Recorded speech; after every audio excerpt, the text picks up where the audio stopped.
May bagong pinagkakaabalahan ang ilang residente malapit sa Saug River sa Davao del Norte. Ang kanilang tina-target sa tubig hindi isda, kundi mga ginto na mula raw sa gumuhong bundok sa Compostela Valley. Ito ang report ni Tris Roque. Abalang-abala ang mga residenteng ito sa Saug River sa barangay Sagayan, Davao del Norte. Pero ang kanilang target sa ilog, hindi isda, kundi ginto na nakahalo sa buhangin. Kaming tao na pumunta dito. Baka daw mag-away, pero minonitor namin. May caretaker naman sa dam. Tapos yung may-ari ng lupa. Yun lang. Pinamonitor ko rin ng tanod ko. Pinaniniwala ang inanod ang ginto mula sa mga bundok sa Compostela Valley nang bumaha sa Davao del Norte noong Enero. Una itong nadiskubre sa gilid ng sapa. Kumuha sila ng sample tapos may nakita silang mga maliliit na ginto.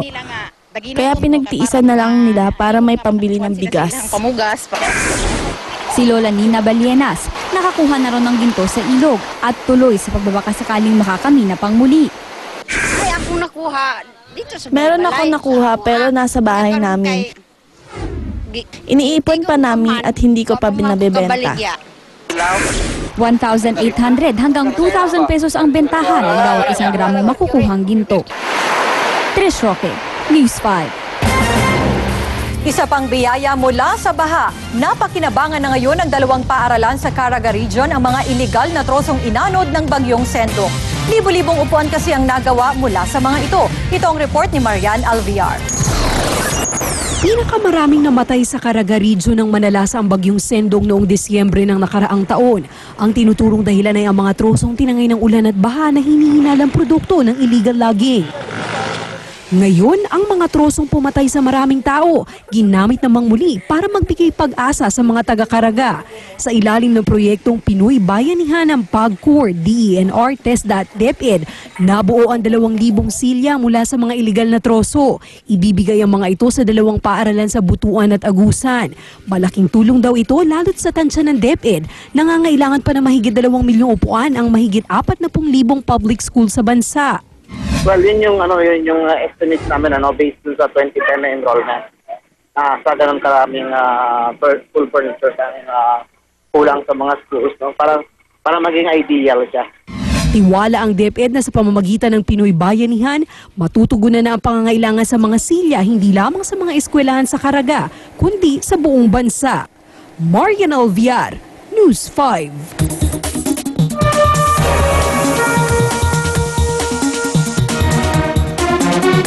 Dead on the spot ang isang security guard matapos pagbabarilin ng 2 armadong lalaki sa QC.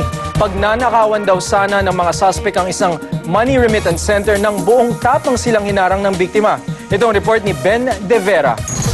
Wala ng buhay na kabulagta sa bangketa sa Novaliches QC ang security guard na si Rolando Dadap. Patay si Dadap dahil sa 4 na tama ng bala sa kanyang katawan. Ayon sa investigasyon, bandang alas 4 ng hapon na nagtangkang pumasok ang 2 armadong lalaki sa money remittance center na binabantayan ni Dadap. Nagawa raw harangan ng gwardya ang mga lalaki. Pero naagaw ng isa sa mga ito ang service firearm ni Dadap, sa kanila ito pinagbabaril. Motive nito is simple lang. Ay money remittance to na center, obvious, at irarap nila to, nanakawan. Noong nakaraang buwan lang, nakawan din ang isa pang money remittance center na katapat ng pinangyarihan ng insidente kanina. Kaya suspetsa ng otoridad, taga-lugar lang din ang mga suspect. Kwento rin ng ilang mga nakakita sa insidente na tumangging humirap sa kamera, naglakad lang daw ang mga suspect palayo sa crime scene. Ang mga kasamahan naman sa trabaho ng napatay na si Dadap, nagsindi ng kandila bilang pagkilala sa kabayanihan ng gwardya. Ben De Vera, News 5. 29 na vintage bombs ang ligtas na pinasabog sa Cebu. Nahukay raw mga bomba sa South Road property sa Toledo City. Kabilang sa mga na-recover ang isang vintage bomb na may bigat na 1,000 pounds. Inabot ng 7 oras bago na-detonate ang mga bomba. Ayon sa mga otoridad, kayang pabagsakin ng mga naturang bomba ang isang gusali. Naging mapayapa naman ang sinagawang Congressional Special Election sa 2nd District ng Zambales ngayong araw po. Kahit nagkaroon ng kaunting aberya dahil sa manual voting, matagumpay na nairaos sa mga taga-COMELEC ang special elections kaninang alas 3 ng hapon. Lumamang ng 4,000 boto si June Omar Ebdane mula sa pinakamaigpit niyang kalaban na si Atty. Cheryl Delioso. Pero pansamantala muna itinigil ang bilangan ngayong gabi dahil wala o manong dumating na Certificate of Canvass mula sa COMELEC. Alas 8 ng umaga bukas itutuloy ang bilangan. Nasa gawa ng special elections ang COMELEC matapos mabakante ang pwesto ni Congressman Antonio Diaz na namatay po sa atake sa puso.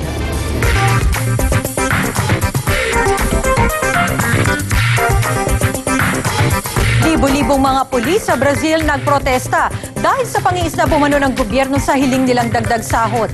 Aparatong gamit sa pag-opera na may sa alimango ang dating na imbento sa Singapore at mga namumukadkad na bulaklak ng Colombia inihahanda na para sa Araw ng Mga Puso. Ito ang aksyon abroad ni Trish Roque. Bitbit ng mga baril, libo-libong mga pulis ang nagprotesta sa syudad ng Bahia, Northern Brazil. Inirereklamo ng mga parak ang hindi raw pagpansin ng gobyerno sa kanilang hiling na aumento sa sahod. Hinarangan nila ang mga kalsada, sinira ang mga tindahan at pinahinto ang operasyon ng mga bus.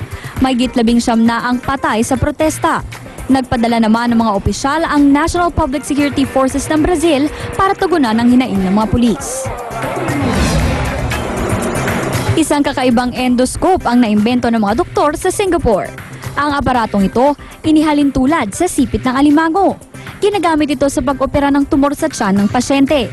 Mas madali na raw ang pagkuha ng tumor dahil bukod sa sipit, may nakakabit ding camera sa endoscope. Naisip daw ng mga doktor ang imbensyong ito habang kumakain sila sa isang crab restaurant. 10 araw na lang bago ang Valentine's Day.